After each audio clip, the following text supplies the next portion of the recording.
Halo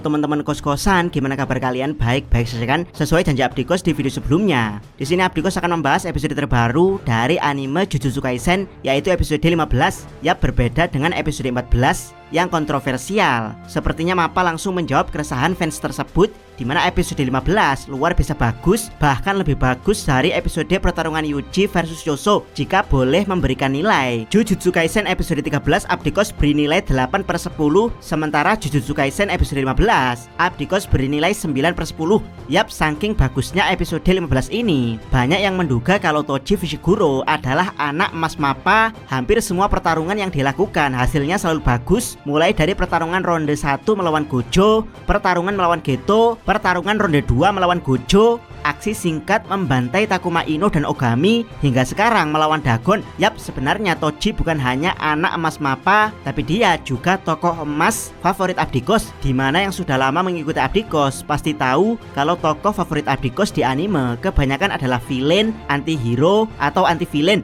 Yap, di Detektif Conan, tokoh favorit Abdikos adalah Kaito Kid. Di Yu-Gi-Oh, tokoh favorit Abdikos adalah Yami Bakura. Di Naruto adalah Itachi Uchiha. Di One Piece adalah Blackbird alias Kurohige. Dan di Jujutsu Kaisen ada bapak ndablek Toji Fushiguro. Yap, menurut Abdikos, Toji ini adalah karakter yang gaya penceritaannya sangat keren. Dia bertindak semaunya, kadang jadi villain dan kadang jadi anti villain. Yuk langsung aja kita mulai pembahasan episode 15 Jujutsu Kaisen season 2. Check it bro.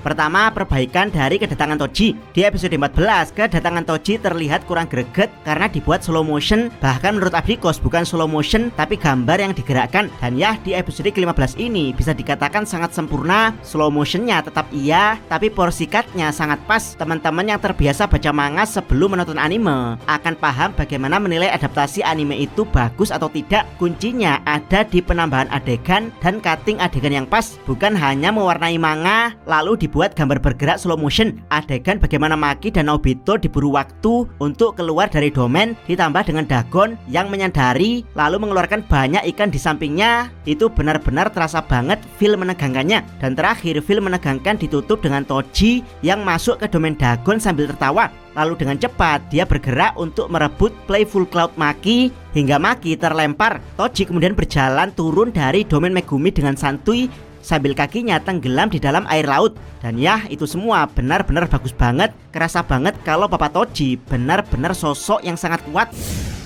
Kedua, alasan Toji bisa bertahan dari teknik sense. Teknik sense sendiri adalah teknik untuk memanggil roh atau informasi tubuh seseorang dari dunia lain. Teknik ini membutuhkan perantara energi kutukan, dimana jika energi kutukan perantaranya habis atau tubuh perantaranya ditundukkan, maka teknik sense akan dibatalkan. Dalam kasus Takuma Ino, auspicious beast-nya akan hilang jika Ino kehabisan energi kutukan atau penutup kepalanya dilepas. Nah, untuk kasus Toji, yang menjadi perantara adalah cucu Ogami. Walaupun Ogami dibunuh, asalkan cucunya masih punya energi kutukan, teknik sense-nya tidak akan hilang. Masalahnya adalah tubuh Toji ini tidak punya energi kutukan dan tidak butuh energi kutukan, jadi dia tidak akan menghilang sampai tubuh cucu Ogami mati atau dihancurkan. Selain itu, informasi tubuh Toji bersatu dengan jiwa dan tubuh cucu Ogami, membuatnya hanya mengikuti insting untuk membunuh yang terkuat. Dan kebetulan di domain Dagon, Dagonlah yang terkuat saat itu. Jadi secara mutlak Toji langsung mengincar Dagon. Ketiga, pertarungan epic Toji versus Dagon. Yap, inilah yang Abdikos katakan sebelumnya. Bagaimana cara mengadaptasi manga menjadi anime yang bagus, yaitu menambahkan adegan dari referensi aslinya, lalu memotong adegannya dengan porsi yang pas. Dan ini terjadi di pertarungan Toji versus Dagon. Bukan hanya itu, latar tempat pertarungan ini adalah suasana laut dan juga siang hari. Jadi pembuatan animasinya pasti lebih sulit daripada pertarungan di malam hari. Yap, buat yang tidak tahu, pertarungan di siang hari itu membutuhkan banyak pewarnaan, apalagi Dagon dan Shikigami ikannya terlihat sangat warna-warni. Tidak bisa Abdikos bayangkan berapa lama para animator dan editor memberikan pewarnaan ini. Yap, itu baru di level kualitas adaptasi dan pewarnaan. Dari penganimasian semuanya terlihat luar biasa sempurna. Aksi Toji yang menghantamkan Playful Cloud untuk menghancurkan Shikigami ikan yang keluar dari perut Dagon, seakan-akan untuk memperbaiki adegan Playful Cloud Maki yang sebelumnya menghantam Dagon namun terlihat kurang epik. Yap, seharusnya seperti inilah kekuatan Playful Cloud sebagai salah satu senjata kutukan paling mahal di dunia. Berikutnya, bagaimana Toji menampol Dagon dengan Playful Cloud juga memperbaiki kualitas tampolan Maki untuk Dagon di episode 14. Yap, harusnya tampolan Playful Cloud itu memang kayak gini, bukan kayak gini. Berikutnya, bagaimana Toji menghancurkan serangan ikan Dagon yang luar biasa banyak, memperbaiki kualitas adegan saat Naobito menggunakan Falling Blossom Emotion. Yap, harusnya efek Falling Blossom itu seperti saat Toji menghancurkan ikan-ikan ini, dimana di kasus Naobito Falling Blossom hanya tampak seperti para Shikigami ikan melewatinya. Padahal Falling Blossom itu berbeda dengan Simple Domain, dimana Simple Domain hanya menetralkan, tapi Falling Blossom mengcounter balik. Berikutnya, adegan bagaimana Toji ditenggelamkan lalu dipetalkan kembali ke atas oleh dua Shikigami laut raksasa, dimana Toji berhasil lolos dan memukul balik Shikigami tersebut, menciptakan ombak tsunami yang sangat besar. Yap, adegan ini realistis sekali karena kita tahu tinggi Toji sekitar 188 cm ditambah Shikigami ikan yang mengeroyoknya, jadi sekitar 2,5 meter. Yap, ukuran 2,5 meter jika dibandingkan makhluk laut yang akan memakannya. Terasa sekali seberapa besar makhluk tersebut. Perkiraan Abdikos sebesar kapal perang. Jadi ketika Toji menghempaskan keduanya, wajar kalau keduanya menciptakan ombak tsunami besar yang mementalkan Dagon hingga ke bibir pantai. Berikutnya, adegan bagaimana Dagon didatangi Toji dengan horor, lalu Dagon akan dipukul dengan Playful Cloud dari jarak dekat. Dagon yang ketakutan membuat pusaran air yang kali ini lebih realistis ketimbang di episode 14, yaitu ada efek menahan dari pusaran air tersebut. Namun ya, karena pukulan Toji terlalu kuat, Dagon gagal dan kembali dibantai Toji. Terakhir, adegan bagaimana Toji membunuh Dagon dimulai dari Toji yang menggesekkan Playful Cloud hingga menjadi runcing. Yap, andaikan Toji masih hidup dan masih waras, dia pasti akan sayang merubah bentuk senjata seharga ratusan juta yen tersebut. Tapi ya, karena Toji sudah tidak waras, dia merubah bentuk Playful Cloud menjadi runcing lalu menggunakannya untuk membunuh Dagon. Cara membunuhnya juga sadis, di mana Dagon ditusuk berkali-kali hingga dia kehilangan kesadaran lalu mati dan domainnya menghilang.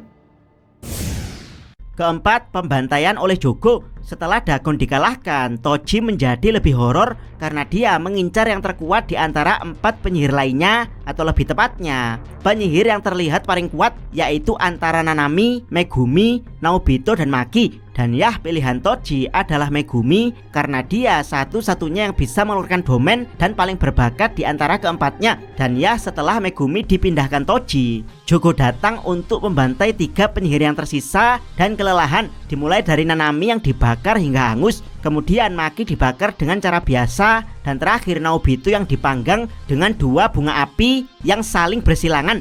Yap, Naobito adalah yang paling parah, namun ya, pembakaran Naobito adalah yang paling menarik karena dia sempat menggunakan teknik FPS dia, dan seperti inilah gambaran teknik FPS dan kecepatan dari Naobito di pikiran Abdikos. Tidak seperti di episode ke-14 yang terlihat slow motion dan berantakan. Buat yang tidak tahu, Jogo adalah roh kutukan bencana terkuat. Bahkan jika dibandingkan Dagon yang tidak bisa dikalahkan oleh keroyokan 4 penyihir, Jogo masih jauh lebih kuat. Dan ya, meski sekuat itu, Jogo masih kesulitan melihat pergerakan cepat Naobito.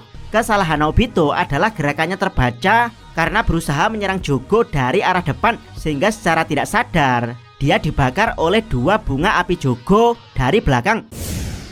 Kelima, kebangkitan Ryomen Sukuna. Setelah Yuji sekarat dan gagal dibunuh Choso, Nanako dan Mimiko mencekoki Yuji dengan 1 jari Sukuna. Tapi ya, tatonya muncul tapi Sukunanya tidak juga bangkit. Dari sinilah Jogo yang berniat membakar Naobito hingga hangus mengurungkan niatnya karena hawa kebangkitan Sukuna sudah terasa di Shibuya. Jogo pun marah karena Nanako dan Mimiko tidak memberitahu berapa banyak jari yang dicekokkan pada Yuji. Jogo pun membakar keduanya. Lalu ya, sesuai niatan awal Jogo, jika dia menemukan Yuji maka dia akan membangkitkan Sukuna sebagai bala bantuan. Jogo pun mencekokkan 10 jari Sukuna sekaligus ke Yuji, membuat Yuji telah memakan setidaknya 15 jari. Dari Dari sini Jogo menyadari kalau Nanaku dan Mimiko masih hidup berkat teknik kutukan kamera. Jogo berniat membakar keduanya lagi, tapi tangannya sudah terpotong. Yap, Raja Kutukan Ryomen Sukuna akhirnya bangkit. Feel horor kebangkitan Sukuna luar bisa terasa, disertai musik yang agak sedikit creepy. Bahkan saking ngerinya, Nanaku dan Mimiko sampai kesulitan bernafas karena terlalu takut pada Sukuna, termasuk Jogo yang langsung keringat dingin. Yap, kengerian Sukuna memang berbeda level dengan Gojo, dimana Gojo itu santuy tapi kekuatannya mengerikan, sedangkan Sukuna hawa kedatangannya saja sudah sangat mengerikan karena dia bisa membunuh kapanpun dia mau. Dan ya, benar saja, saat Sukuna memberi kode kepala kalian terlalu tinggi, Nanako dan Mimiko langsung bersujud pasrah, sementara Jogo hanya berlutut. Walhasil bagian atas kepala Jogo langsung terpotong. Sukuna kemudian memberi kesempatan Nanako dan Mimiko yang bersujud pasrah untuk berbicara. Mereka langsung meminta Sukuna untuk membunuh Kenjaku dengan bayaran akan memberitahu lokasi satu jari Sukuna lainnya. Dan ya, meminta Sukuna untuk membunuh Kenjaku hanya dengan bayaran satu jari adalah penghinaan. Sukuna pun langsung memotong kepala Mimiko yang akhirnya membuat Nanaku panik dan berniat menyerang Sukuna dengan teknik kamera. Tapi belum sempat Nanaku memotret, kepalanya sudah dipotong oleh Sukuna. Dan ya, beneran kepalanya bukan leher. Lalu Nanako dijadikan tahu potong oleh Sukuna. Berikutnya giliran Jogo. Dia yang sudah mencekoki Yuji dengan 10 jari tidak meminta apapun, melainkan hanya berniat membangkitkan Sukuna. Dan karena Yuji sedang tidak dalam keadaan sadar, Sukuna bebas melakukan apapun selama Yuji belum tersadar. Jogo juga menyarankan pada Sukuna untuk membuat sumpah pengikat agar bisa mengambil sepenuhnya tubuh Yuji. Yap, mungkin inilah kata-kata Jogo yang menyinggung Sukuna, yaitu Sukuna merasa diajari oleh Kroco seperti Jogo. Yap, pada akhirnya Sukuna membuat kesepakatan karena memang Jogo juga berjasa memberinya 10 jari. Sukuna menyuruh Jogo menyerang, dan jika serangan Jogo mengenai Sukuna satu kali saja, maka Sukuna akan menuruti permintaan para roh kutukan. Dan deal Sukuna versus Jogo kemungkinan akan kita lihat minggu depan. Dan ya, tidak sabar melihat kekejaman Raja Kutukan di episode ke-16 dan seterusnya, dimana saking kejamnya Sukuna, Daber Yuji sampai beneran nangis setelah melihat aksi brutal Sukuna di Shibuya. Jangan lupa subscribe channel Takos, dan jangan lupa share video ini. Salam Mi.